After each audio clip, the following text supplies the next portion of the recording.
We did a really good job tonight, and that's something we're going to keep pressing. 11 offensive boards, second chance points piled up, 21 assists on 33 made shots. That's efficiency.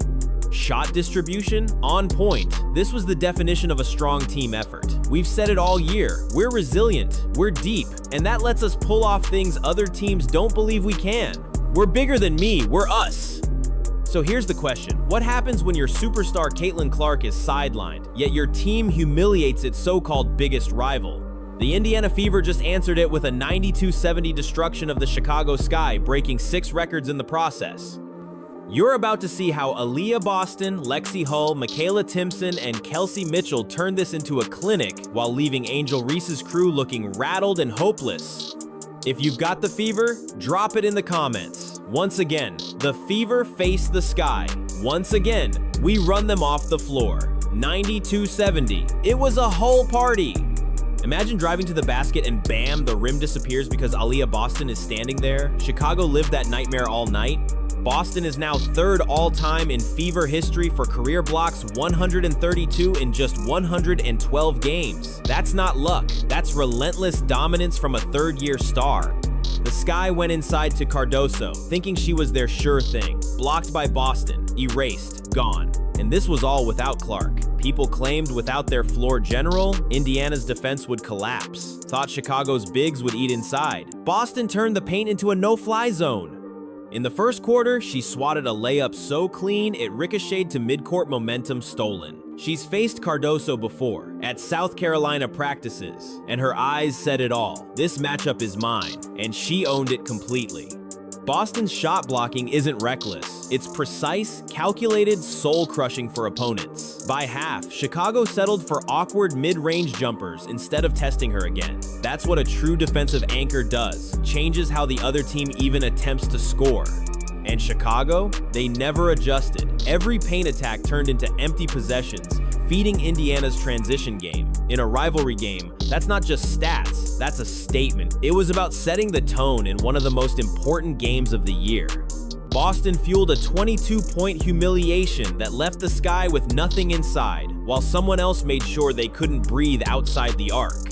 That someone? Lexi Hull, and she didn't just lock down the perimeter, she reached 2 major milestones in one night. Her 100th career steal and a season high in points. This was a personal highlight reel, proof she's grown into a two-way force guards hate to face. With Clark, McDonald, and Colson all out, Hull's workload tripled stretch the floor, keep the ball moving, defend like your life depends on it. She delivered 17 points on 5 for 9 shooting, including 4 for 6 from deep. Each make knocked the wind out of Chicago. She caught fire fast. The Sky tried chasing her off the line, but her release was lightning. Late in the game, up big, she drilled a deep triple that lit up the crowd. At that point, the Sky were cooked.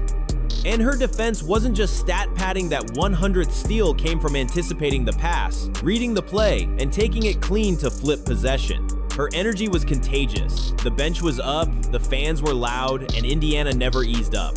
Meanwhile, Kelsey Mitchell was rewriting her own scouting report. Known for her scoring, she also ran the offense as point guard, dropping 26 points and a season-high 8 assists. Those dishes weren't basic, they were momentum swingers. Her performance also vaulted her to the top of the WNBA scoring list. Mitchell juggled both jobs, hunting her shot and dictating the offense. First quarter, drove hard, drew 2 defenders, kicked to Hull for a big 3. Later ran a perfect pick and roll with Boston for an easy lob. She kept Chicago guessing if they guarded her for the shot, she'd pass. Played her for the pass, she scored. Michaela Timson only played 7 minutes but grabbed a career high in rebounds, pulling down contested boards and firing outlets to ignite the break. It was gritty, brutal work that doesn't show up in highlight reels but buries opponents. Mitchell proved she can dominate in multiple ways. Timson proved you can change a game in under 10 minutes. And Boston and Hull, they proved Indiana's depth is monstrous. Chicago found that out the hard way. Every quarter, the lead swelled. By the final buzzer, it was a steady beatdown, 25 points at one point, and the 4th straight win over the Sky. 7 wins in the last 8 meetings. Frustration piling up on Chicago's side. Boston climbed into fever history for blocks. Hull broke her slump and racked milestones. Mitchell led in points and assists. Timson brought pure hustle. This doesn't replace Caitlin Clark. It builds the stage for her return.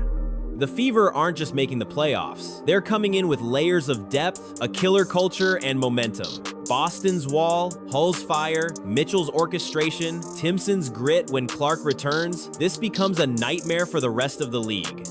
4 straight over Chicago says it plain. This rivalry is one-sided now, and the more the Fever win, the sharper their edge gets. If you've got the Fever, drop it below. Like, subscribe, and keep those notifications on. You won't want to miss what's next.